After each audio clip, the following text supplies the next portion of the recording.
আলহামদুলিল্লাহি ওয়াসসালাতু ওয়াসসালামু আলা সাইয়্যিদিল মুরসালিন ওয়া আলা আলিহি ওয়া আসহাবিহি আজমাইন আম্মা বাদ।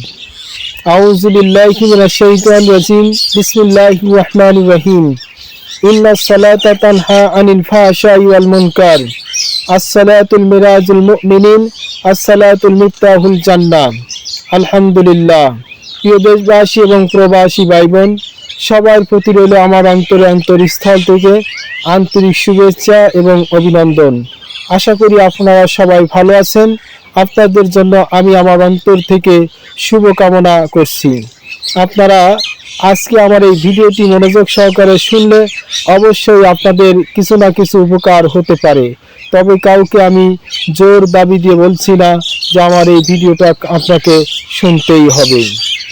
শোনার জন্য এতটুকুই দাবি করতে পারি, সেটি হলো যে আমি পবিত্র কোরআন এবং আল্লাহ রসুলের হাদিস থেকে দুইটি কথা আপনাদের কল্যাণের জন্য শেয়ার করছি।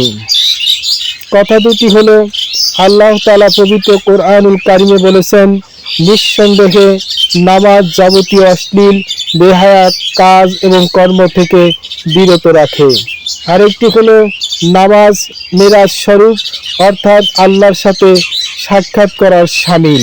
দ্বিতীয়টি হলো, নামাজ আল্লাহ তাআলা আপনাকে জান্নাতের চাবি দেবেন। এই বিষয় নিয়ে আমি আপনাদের সামনে দুটি কথা তুলে ধরছি।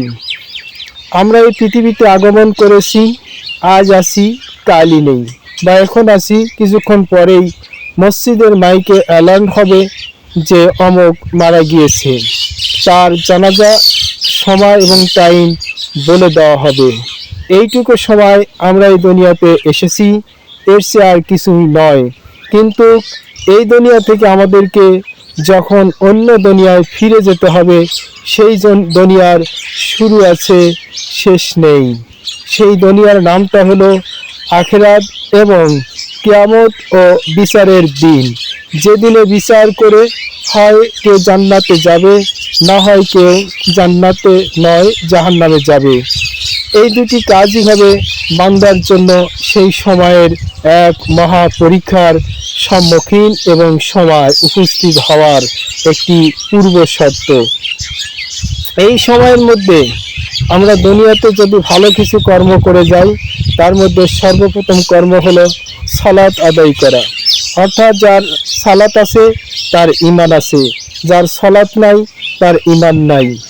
এজন্যই আসুন, পৃথিবীতে বেঁচে থাকার জন্য একমাত্র বিশ্বাস আল্লাহর প্রতি, রসুলের প্রতি, ফেরেশতাদের প্রতি এবং তার সমস্ত সৃষ্টির প্রতি বিশ্বাস করাটাই হলো ঈমান আনার এক পূর্ব লক্ষণ। যারা ঈমান আনতে পারবে তারাই কেবলমাত্র আল্লাহর কাছে যাজা বা পুরস্কার পাবে, আর যারা ঈমান আনতে পারবে না তারা যাজা বা পুরস্কার কোনো কিছুই পাবে না। আসুন আমরা নামাজ পড়ি এবং নামাজ পড়ার জন্য সকল মানুষদেরকে উদ্বুদ্ধ করি বা আহ্বান করি। সবাই ভালো থাকুন, সুস্থ থাকুন, শুভকামনা।